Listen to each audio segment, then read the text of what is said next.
Good morning, everybody. So I'm a senior research analyst at eConsultancy.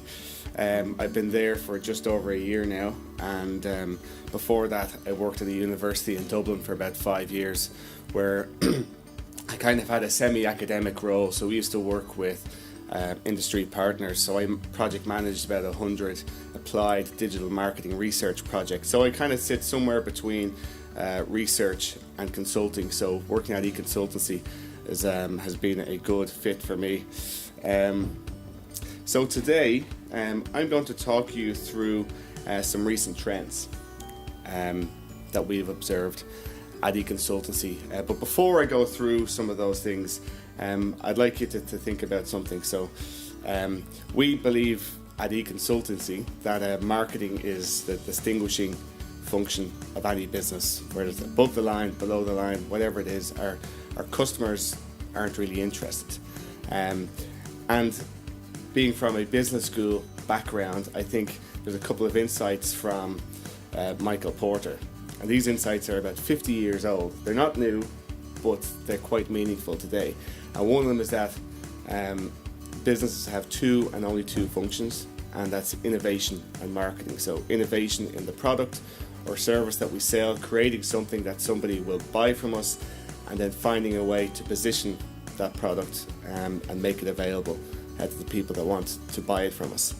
And if we think about that, then I would suggest that whether we consider ourselves marketers or not, because at eConsultancy we're very focused on digital marketing, in actual fact, wherever we work in a business, we're all marketers to some extent. And if I can use my sort of last sort of cliched business school quote, I think it was David Packard said, marketing is too important to be left to just marketers.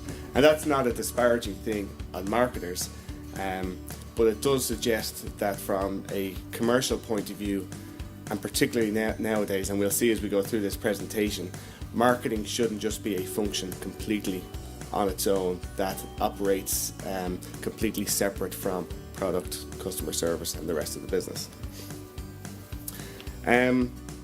So in preparation for today's presentation, I'm going to draw heavily on one of our milestone reports. So we published this back in January, and this is a survey that we did late last year of 7,000 marketers, e-commerce professionals and consultants around the world. So it's a big sample. It's of B2B and B2C marketers, and you'll see that we're kind of split almost 50-50 between client-side marketers and then agencies and people from a consulting background. So it's a good sample. And you'll see here, I think I have it highlighted, maybe not. When we asked marketers what's the big thing that you want to focus on, or what do you see as a big opportunity for your organization, the majority of them said customer experience. And that kind of surfaced for us the first time in 2014. It happened again last year, and then this year again people say that this is important for them. So clearly marketers are paying more than just lip service to this notion of customer experience. But we can see here we also have creating compelling content for digital experiences, and what I think is kind of pretty important, data-driven marketing that focuses on the individual, and increasingly the importance of data really is going to inform everything else, whether it's our content marketing or customer experience and so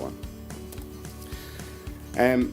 So what do we mean by customer experience? Because I think certainly working at eConsultancy and reading lots of other kind of marketing journals and so on, I actually think there's a danger when we put customer experience in on our survey, and if we say what is most important to you, they're going to say customer experience, because it has taken up a lot of room in different kinds of publications. So what do we actually mean by it? And I would say at its face value, it's the sum of all of the experiences that somebody has with our brand or our organization. And that's important because there's a piece of research done by McKinsey about 2 years ago where they looked at I think it was 10,000 brands, and they identified that the touch points that we go through when we're on our decision making journey is increasing by about 20% year on year. And that makes sense if we think of the amount of devices that we have. So I think the average UK household has something like 7 internet-enabled devices. I know I have several internet-enabled devices just on my person right now. And if we think of the number of channels that we're interacting with, so when e-consultancy started about 10 years ago, everyone kind of wanted to know what's a Facebook page. Can you talk us through this? Whereas now we've got this kind of completely fragmented landscape. We've got all of these different kinds of digital channels and multiple devices. So people are interacting with us a lot more than just the salesperson in store and then with their product. And if we go right back, and if we think about the medieval marketplace, and if I went to buy something off a trader in the marketplace, chances are I was buying off the person who created or grew whatever it was they were growing. So they very much lived and died based on their reputation. And I would suggest that to some extent perhaps we've come back to that now. So in the last, this kind of relationship kind of widened, possibly at the start of the 20th century with kind of things like radio and so on, and kind of bigger distribution networks. But now we can interact directly with businesses through social media. Whether they choose to interact with us there or not, the fact is we could talk about businesses and so on online. So perhaps this might be one of the reasons why people are saying customer experience is so important. And just by way of some context, and there's a piece of research done by Accenture a couple of years ago, consumer-based research, and they identified that 66% of consumers say that they will switch brands due to some kind of poor experience interacting with that brand. But of those people, over 80% of them said actually the business could have done something about this. And we'll look at some of this, kind of the reasons for this in a moment. Prize for anyone who knows who this guy is. Somebody might know. Ryanair. So that's Michael O'Leary from Ryanair. So just, you may have observed that I'm Irish, but I can assure you I'm not an evangelist for Ryanair. But earlier on this year, so his horse, I think it was called Rule the World, won the Grand National. And he was quoted as saying, if I had realised how being nice to people would make me this lucky, I would have started it sooner. But it's quite interesting because about 2 years ago, Ryanair kind of went on a customer experience offensive, let's call it, called Always Getting Better, where they've said, actually, we want to be like the Amazon of air travel. And what they have done is, so they've realized that one, customer experience is more than user experience and just the interaction that somebody has on the Ryanair website. And they've realized that just because they sell cheap flights, for a lot of people, if they can get a flight as cheap with another airline, that's who they're going to go with, because Ryanair had and probably still has a notoriously gruff reputation. So they've done a number of different things. They have sent all of their staff on customer service training, and they've had 2 new websites in the last 2 years. So one of the things that I think is amazing for a business that has been selling online for 20 years, and I think travel agents stopped selling Ryanair flights about 20 years ago as well, is that they had no account feature on the site. So every time I came along to buy a flight, I was effectively a stranger again. Whereas now they've introduced account-based functionality, so they can identify who I am, what kind of flights I take, how often I fly, and so on. And to some extent, either create personalized experiences for me, or just see, well, what kind of other things can they sell to me. And it's not the only airline that has had that experience. Lots of the airlines have actually, and travel agency companies like Thomas Cook and so on, have only introduced this functionality fairly recently. As well as that, 2 years ago, Ryanair didn't have anyone who's responsible for things like SEO on their site. Whereas now, so they have hired, or they're in the process of hiring about 200 people in their campus in Dublin. And they are people from a technical background, marketing, digital marketing, and PR. But what's really interesting about it is that they're all working together. They're not working in in separate departments. They've all been brought in to work together. So they're reorienting the business around the customer. And from a social media perspective, they're now using social media as a customer service channel because that's how people were using it anyway. So they realized actually we need to formalize this and create procedures around it. Excuse me. So if we think of the traditional marketing funnel, I would suggest that it's a concept that has been created by marketers, and the people that we sell to, they don't necessarily think of their decision journey as a funnel. They may never have even heard of the marketing funnel. And while it has served us to some point until now, or until fairly recently, perhaps it's too focused on, or it has been too focused on, purely just driving intention to purchase. But there's a recognition now that actually, particularly depending on the kind of business we have, if we're the kind of business like Ryanair, that actually we need to think about things like lifetime customer value. So maybe our efforts are too skewed in terms of just driving intention to purchase, and we need to think about the post-purchase relationship in order to hold on to those customers.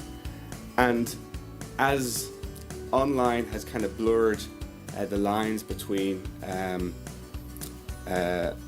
of the salesperson and kind of how people interact with it online, we can also see there's actually been a blurring between the role of marketing and the role of sales. So the role of marketing is kind of pushing further down the funnel, and then sales, to some extent, by creating different kinds of content, is moving back up the funnel as well. So that's kind of, it is leading, or should be leading us to rethink, well, what's the role of marketing and what's the role of sales, and do these departments need to work together a lot more closely, because in some organizations they can be quite separate. So in terms of the customer journey, they may take from about 57 to 67% of their customer journey may be online. And that changes things for our salespeople, whether we're B2B or B2C, because by the time somebody's on the phone to us or in front of us in store, they may actually know everything that they need to know about our business, our product, our service. So whereas in the past there may have been a so-called information asymmetry, now there's information symmetry. So it changes the role of the salesperson, and that may be to be more of a facilitator, or to some extent, perhaps by the time somebody's on the phone to us, they're ready to be sold to, they're much closer to the point of conversion. You may be familiar with this model. This is an updated version of what's called the loyalty loop, or what has been people have called the loyalty loop, or the customer decision journey. This was developed by management consulting firm McKinsey, and they actually updated this last year. So this is from November's Harvard Business Review, and effectively what it is it's a reconceptualization of the marketing funnel. So if we think of the journey as more of a loop than a funnel, it gives us an opportunity to focus on experience. And if we can focus on experience then and do that right, then hopefully we can deliver somebody into what we call a loyalty loop. So if we think of our traditional marketing efforts and advertising efforts and the budget and effort and operations that we put in there, if we still need to do that, but perhaps if we spend more of our time and effort and money on getting the experience right, once somebody has become a customer once, they will stay a customer, because it's expensive to acquire new customers, and that can hurt our growth. So if we can get these customers and get them to stay as customers, then they may never actually go back into the consider and evaluate stage as well. Excuse me, I'm a bit bunged up. And if we want to think about the customer decision journey, then we also need to think about, okay, well, what are the different touch points? So I already mentioned some of those touch points are increasing by about 20% year on year. So there's an exercise for us to try and map those touch points. Now, to some extent, we may not actually be able to map every touch point, because our customer's journey might actually look more like a spider web than a marketing funnel. But there is an exercise in trying to go through this, and if we do, then we can expose the entire organization to a customer's interactions with us. And that can help staff within the organization realize their own internal value proposition and the role that they have to play, particularly customer service staff, call center staff, and so on. They can see that actually they have a very definite commercial role to play there. So it's a really nice thing to do to expose gaps and assumptions. So it's no surprise that this year, for the first time, so I mentioned we've been doing this research for 5 years. For the first time, we said we put in the option to optimize customer journey for multiple touch points. And you'll see that 7 out of 10 marketers said actually yes, that actually is really important to us. And then from an omni-channel point of view, ensuring consistency of message across those touch points. So that has a big impact in terms of how we structure our organization, the technology that we want to deploy, and the kind of service that we want to offer. So in terms of a nice example of an organization that has done this, so you may or may not be familiar with this example, but this is Airbnb. And so this was inspired by one of the founders of Airbnb was reading a book about Walt Disney, and he was reading how he created storyboards for creating the Snow White movie, and he thought, actually, do you know what, maybe this might be a nice idea for us to do for our own organization, to create storyboards from the moment somebody first hears about Airbnb to the moment when they've kind of completed their experience. So they've left, either they own a home that they've made available, or they've left some kind of holiday destination or whatever. And one of the big things that they noticed was that they were very much focused on the website and user experience, but actually the person's Airbnb experience, as far as they were concerned, involved everything. Involved staying at the venue, even though Airbnb didn't own it. As far as they were concerned, Airbnb were still very much involved. So they were missing these kind of offline experiences. And what's interesting is that they did this process for people who were making their homes available and for people who were going on holidays. And so it's quite a galvanizing event for staff. So what they've done is they now recognize that this wider experience is incredibly important. And when they hire people now, they don't just hire customer services staff, they hire what they call customer experience staff. But to get this right, in order for their staff to deliver really good experiences and really good interactions with their clients, they realize actually we actually need to get the culture right. And one of the things that they've announced recently is, so they don't have a HR manager anymore. Now there might be something in this, I don't know. They now have an employee experience manager. But there is a recognition that they say, okay, well, if we want our staff to be happy, and if they're going to be happy, then that will feed into their interactions with our clients. So they try and create an environment that caters to their staff's kind of physical, emotional, aspirational needs and so on, and with the idea that will feed into the service that they give to their customers. And I was just reading the other day, so we talk a lot about Zappos at eConsultancy, but they take a similar kind of approach. So a lot of people talk about Amazon when they're talking about customer experience, but Amazon kind of takes a more technical approach. They have a huge product range, they can make it available to you really quickly, and to some extent it's cheap, but you can't actually speak to anyone at Amazon, or at least it's quite difficult. Whereas Zappos, even though it's owned by Amazon, has a very different culture.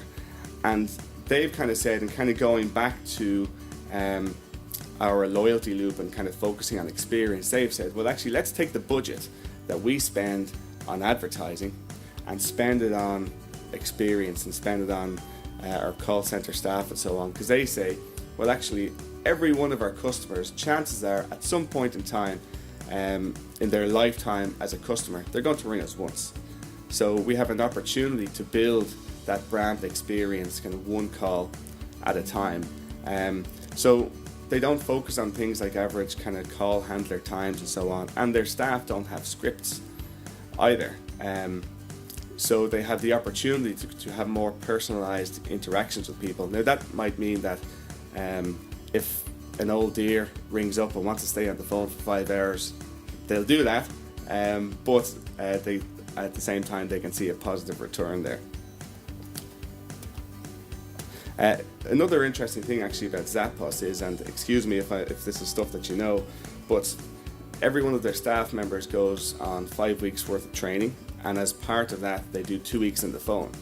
And that, if you're the CFO, you will do that training. So it kind of brings that sort of customer experience ethos right throughout the organization, and perhaps creates more of a sort of team mentality and brings people together. When we asked people about their top digital priorities for 2016, from a B2B point of view, content optimization kind of shone through there. There seems to be very much a laser focus on content. From a B2C point of view, actually targeting and personalization came first. The reality is these things aren't completely exclusive of each other. But from a content point of view, I guess it makes sense from a B2B point of view, particularly where there may be more complex customer journeys. So this certainly isn't a new example, and I thought it was interesting earlier on, Simon, you mentioned possibly creating some sort of site or community for people to share best practice. So IBM kind of had this approach a couple of years ago where they set up this website called Midsize Insider. And effectively, all they wanted to do was provide useful content on kind of educational stuff, trends, pain points that different kind of IT professionals might have been facing, and just bring all that together as a hub for people to kind of put IBM in their prospects' minds and so on. And to some extent, it was successful for them. So they had, I think, 10 times bigger click-through rate from this site than they did from running kind of display advertising and so on. And we see from AD Consultancy, I can see this model being copied in other places. So the organization that actually sponsored our 2016 report, Adobe, they have a very good site, in fairness, called cmo.com, and it has lots of really useful material and articles, all for chief marketing officers, and it's all available for free. And it's all in an effort to kind of position them as being thought leaders in their respective area.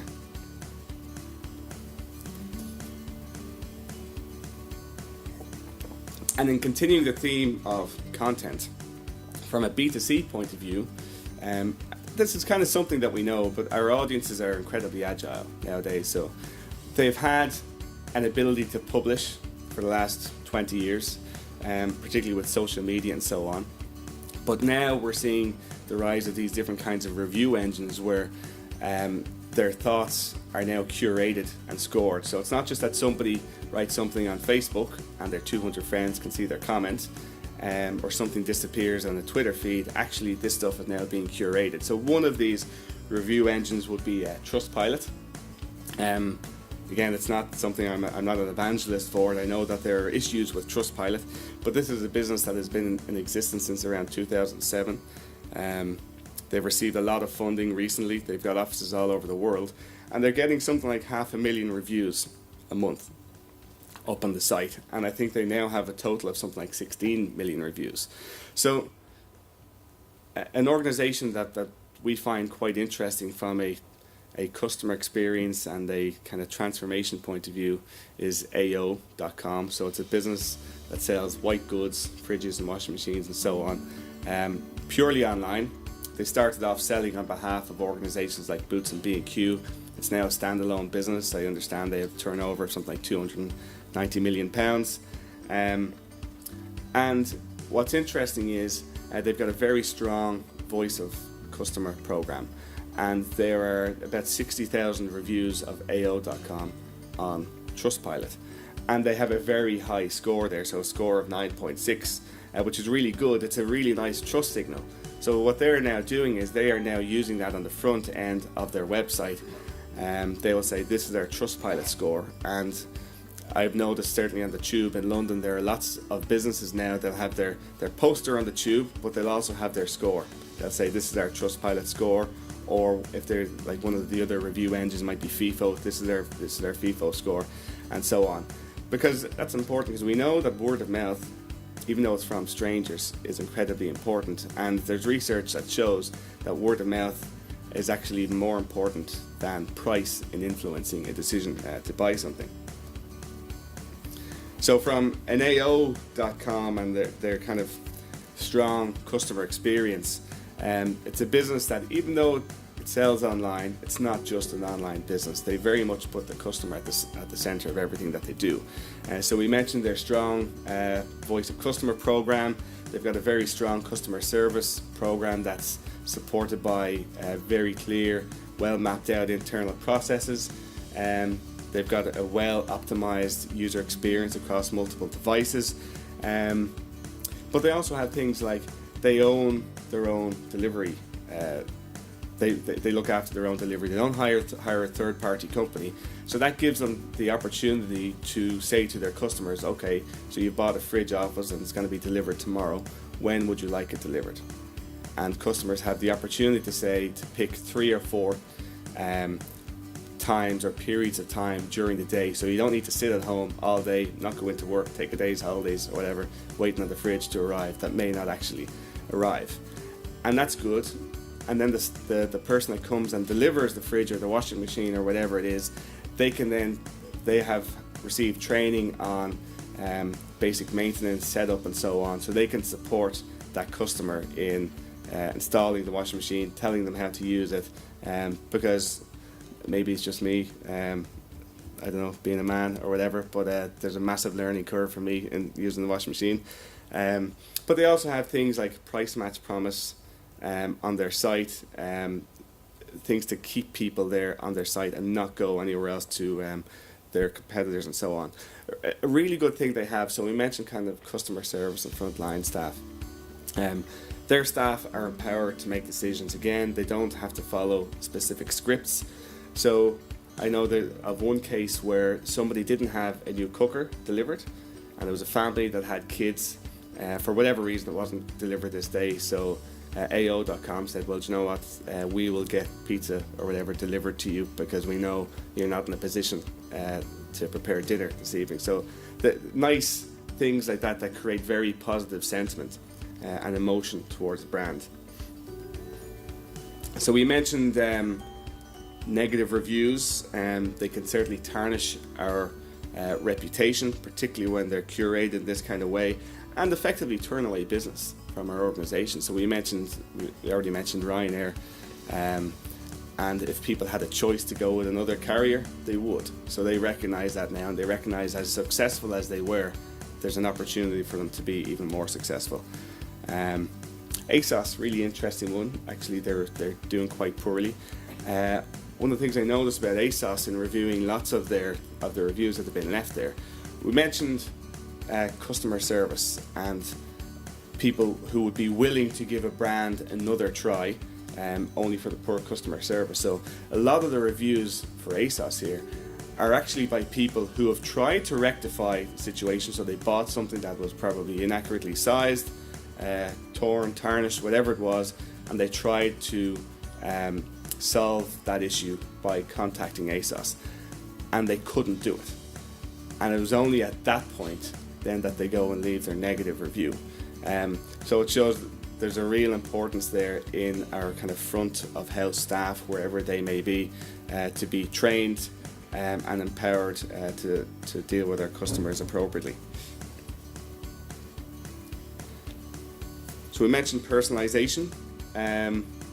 So that's a really important one from a B2C point of view. We know that companies who are personalizing web experiences see on average an uplift of about 20% in sales. So if we look at, say, an organization that tries to personalize experiences, so again, this isn't a new one, but Ann Summers, did you know that 75p of every erotic pound is spent with Ann Summers? There's a useless fact of the day. So they used to have just 3 customer segments. They had like nervous buyer, curious buyer, and an experienced buyer. Not entirely sure what experience, how they map that out. But they're taking a more data-driven approach to try and identify who are our customers. So they have a whole range of different personas. So they have the confused boyfriend, the older woman, the present buyers, and so on. And what they're doing is they try and segment those people and give them content in real time on the site based on who they think they are. So if, for example, I go onto the site and I look at the same thing 3 or 4 times, maybe I'm a nervous buyer. So then the site will then actually give me other kinds of content, maybe, I don't know, sizing information or something like that, to try and bring me closer to the point of purchase. And then you can see here they do other kind of real-time things, like if it's raining in your particular geographic location, they'll say it's raining this weekend, stay indoors, have fun, whatever. So marketers say, or people that we've surveyed, they say they can see an uplift of about 26% in conversions from kind of real-time interactions, which is quite interesting. From a personalized advertising point of view, so we know from speaking to our clients, programmatic advertising is something that's spinning a lot of people's brains at the moment. There's a whole vocabulary to go with to getting up to speed on programmatic. So we ran an event a few months ago to try and demystify this whole area. And one of the speakers that we had was Nick Adams, who was head of digital excellence at O2.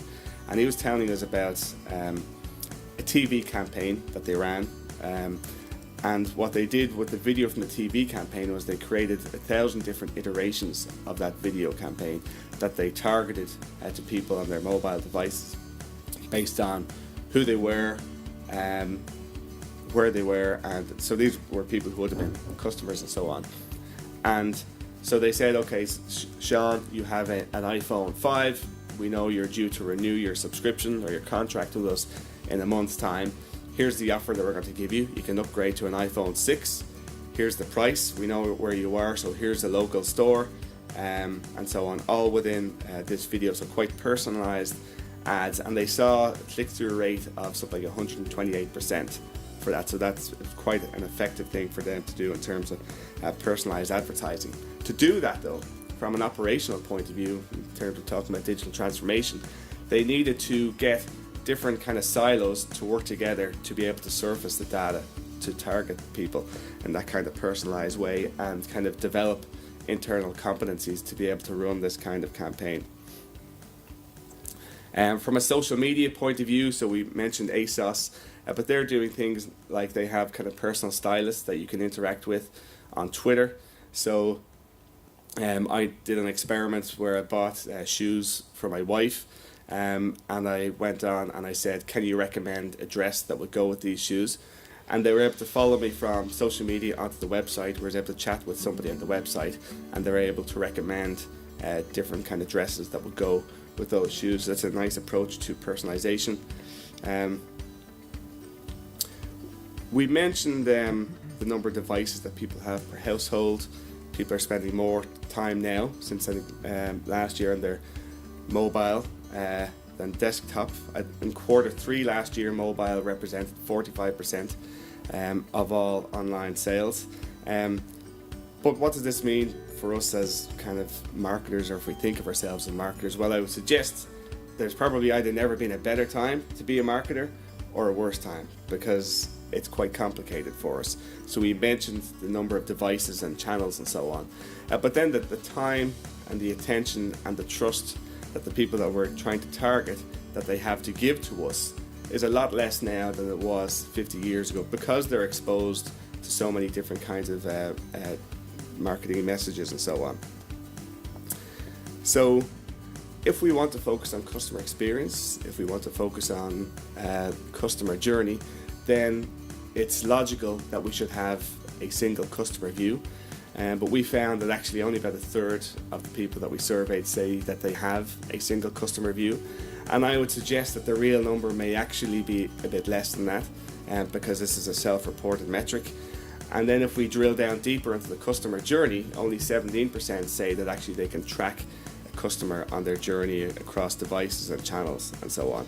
So we have I would suggest that we still actually have a long way to go. There's still some good opportunities for us there. In terms of integrating our campaigns, very few organizations say that they integrate their campaigns across channels. You'll see that only about 30% say they do. 46% say they integrate some of the stuff. What I think is interesting here is that the figure for 2015 is less than it was in 2013, and I would suggest that maybe that's just because we've got more and more channels that we need to deal with. I know from talking to people, a lot of people are talking about programmatic. Snapchat is a big one at the moment as well now, so kind of some big challenges there. What's really interesting in terms of our ability to measure our campaigns. So big thing about digital is that it's measurable. But in actual fact, when we asked marketers, how good are you at measuring your digital programs and your digital advertising campaigns, you can see there that actually very few of them, or less than half, say that they have the ability to do that. So we're still in that sort of, and people use that slide sometimes, a quote from John Wanamaker, I know 50% of my marketing budget works, I just don't know which one. We still have some of those kind of challenges that we're still, we're not necessarily able to measure this stuff appropriately. And perhaps some of that is because of how our organizations are structured. So we've been updating a report every year. We look at organizational structures, and you'll see that we have mapped out kind of 5 high-level structures, guideline structures where we think most organizations would fit somewhere into each of these buckets. So you can see that first one we have a digital team, or what we might call a dispersed team, and this is a team that may have grown organically within a business by somebody who has just become a digital cheerleader and said we need to do more digital stuff. And that may be for smaller businesses, more local businesses. Then we can see that matures then into having a so-called digital center of excellence, and at that point in time then we may have somebody who becomes head of digital. But one of the things that we notice is with a lot of these businesses, the digital team is still very much separate from the marketing team. They're not necessarily working together as closely as they could or should for all sorts of operational reasons. So that may be one of the reasons why we can't accurately measure our campaigns yet. And then you'll see as organizations become more mature, we have what we call a hub and spoke model, where we start integrating digital a bit more throughout the entire organization. One of the things I've been doing over the last year, I've been tracking the number of people who identify themselves as chief digital officers on LinkedIn and chief customer officers. And I think so that the chief digital officer, number has grown by about 1,000. So that's a global figure of people identifying themselves with that title over the last year, and that has grown significantly. And from speaking to clients and organizations, we would suggest that perhaps there are 2 kinds of chief digital officer. So we would say that there's the ambassador chief digital officer, the cheerleader, and that's the person who says, listen guys, we need to do more digital within this organization. But they may not necessarily be at the top table at an executive level. And I don't know if it's something that kind of vendors or whatever here, a challenge that they may have had, that sometimes the people that they get in front of aren't necessarily the right people, or the people who have control of the purse strings and so on. And then we have our chief customer officer, who's generally somebody who's well versed in multi-channel, well versed in digital, and sits at the top table and has a strategic influence in terms of integrating digital throughout the organization. So we've got some challenges there. Interestingly, if we think of Fortune companies, so in the Fortune 500, 10% of those companies have a chief customer officer. If we go up to the Fortune 100, 22% of those companies have a chief customer officer. So in thinking of this kind of reorientation around the customer and customer experience, it's interesting to see that these kind of successful organizations are implementing this stuff through operationally, not just through kind of digital tools and so on. One of the things I thought was interesting when we did our survey last year was we asked two questions. We said, do you have the analysts to make sense of the data that you have available? And do you have the infrastructure to kind of surface that data? And you'll see here, so with the blue at the bottom, we've got about 30% of organizations will say, yes, we have the analysts, and yes, we have the infrastructure. So analysts, that's tricky because getting the access to that talent is tough, but we're also competing with Google, Facebook, Accenture, and so on. And then infrastructure. What's interesting here is we've got a big grey piece in the middle where we've got people that say, actually, we don't know if we have the analysts, and when we don't know if we have the infrastructure. And I wonder, is that because when we surveyed marketers, they're either not at the top table, or they're not responsible, or don't realize that actually they need to be responsible for some of this sort of stuff. So there's still, from a marketing point of view, for the marketing profession, there's some growth that we need to go through there to kind of get up to speed on tools and technology and so on. So we're seeing, in terms of this focus on customer experience, we're seeing this shift also happen with some of our partner organizations. So we can see at the back end, kind of tech consulting companies there learning the language of marketing. They're interacting more now with kind of marketing professionals. We can see that there's been lots of M&A activity. So Paul, you mentioned Accenture buying Javelin, but Accenture has bought different kinds of design and marketing organizations over the last 3 or 4 years. And then from the front end, we see marketing agencies. They're kind of moving backwards, kind of to learn about technology, and they've been buying in tech talent and tech companies to support them in that journey. Internet of Things, say, is new eyes and ears of customer experience. All sorts of mad figures being thrown out there in terms of the amount of sensors that will be available. So Gartner says there'll be 26 billion internet-enabled devices in 2020. Intel says there'll be 200 billion. Then maybe they say that because it's in their interest to say that, but it's still they're still pretty big numbers. But if we think of the role of Internet of Things and customer experience, there can be opportunities to create frictionless experiences for our customers. So that might seem kind of geeky at first, but if we think of how products can start connecting with each other, actually at some point in time we can create these kind of brand ecosystems. So we can see a lot of businesses doing that. So kind of Nike does that. So they're not just selling trainers, but they're selling smart clothing. You can access different kinds of online dashboards. So creating kind of sticky sort of experiences. And if we think of, I don't know if anyone's ever studied business and your kind of Porter's 5 forces.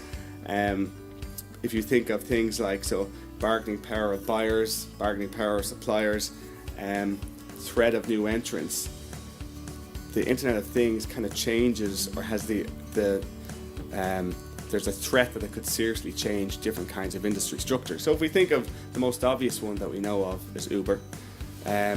So in Uber has completely disrupted a 400-year-old taxi carriage industry effectively overnight, and there's a very low barrier to entry there. Whatever we may think of Uber, because I know different people have different opinions, but the barriers to entry are very low there. And for other kinds of businesses then as well, like I was chatting to somebody yesterday about Just Eat and Deliveroo and so on. It's very easy for organizations to get into those kind of businesses, and there's an opportunity there, or a danger even, of a kind of a winner takes all sort of environment.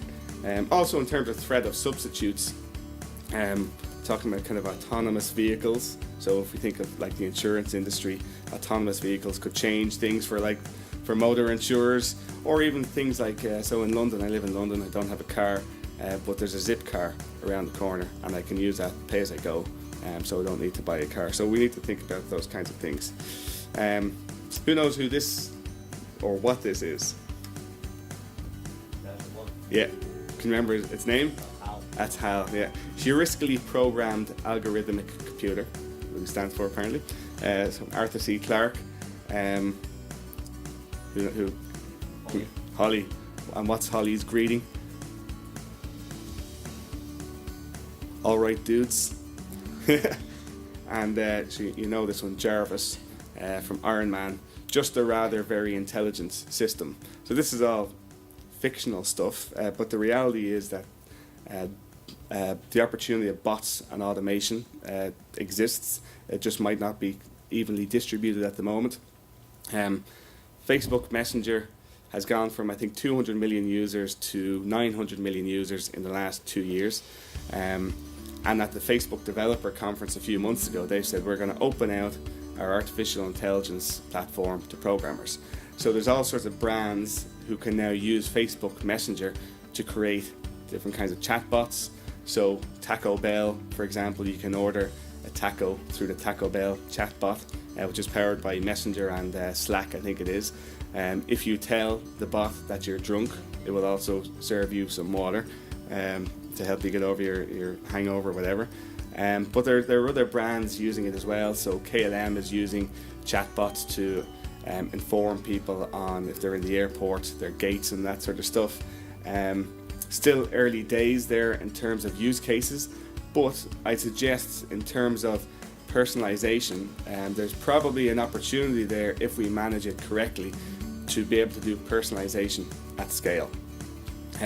As long as people know that they are interacting with a bot, but a bot that's programmed the right way could be very useful for very common service queries and so on. But while we might talk about kind of synchronous and personalized and natural language processing and so on, the reality is it's still all just about a conversation. We need to remember that we're still dealing with people. So just about at the end now, so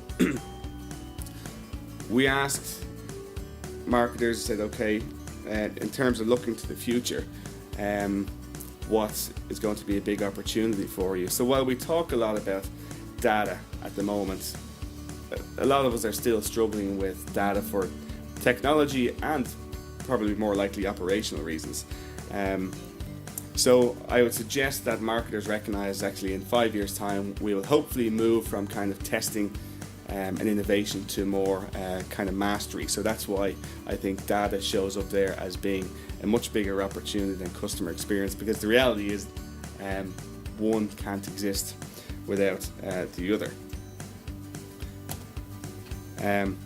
If I can leave you with a couple of things, as much as we might talk about the role of technology and so on, we still need to bring creativity to the table, and particularly if we identify ourselves as technologists and so on, because there's so many different new technologies being created all the time. We need to be aware for ourselves as individuals, for our organizations, and for our sectors that we don't get disrupted.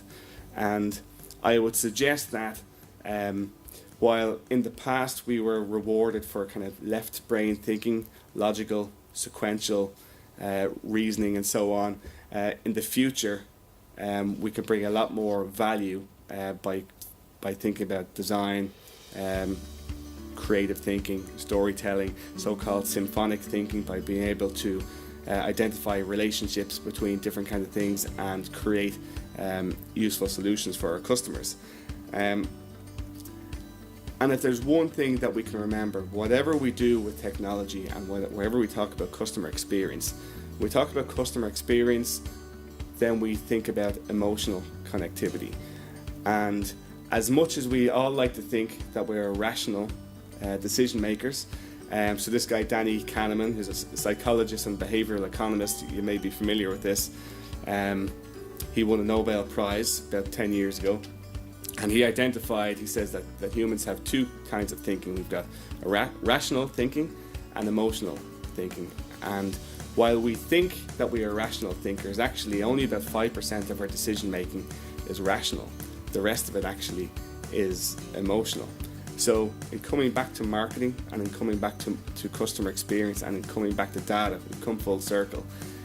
If we can identify some of those emotions and be able to measure them and track them and interact with people to help kind of manage those emotions, then actually there's a huge opportunity there for us. So final thoughts, customer experience is going to be with us for a few years to come. In order to get that right, we need the right data, the right place and the right time to build lasting relationships. Last year we had Colonel Chris Hadfield, the astronaut, spoke at our annual conference, the Festival of Marketing, and he said, at a minimum, whatever we do as an individual or a business, we need to be competent. But things are changing so fast now that we need to manage that competence. So he said, as an astronaut, he used to have to think about, well, what's the next thing that could kill me? So while we call him an astronaut, he was also an engineer, a botanist. He was the guy that fixed the toilets, did all that sort of stuff. He always said, what's the next thing that can kill me? And I think as marketers or technology professionals, we always need to be looking ahead as well and think about, well, actually, what's the next thing coming down the road that might disrupt me, my profession, and my business. But the good news is it's not rocket science. Thanks very much.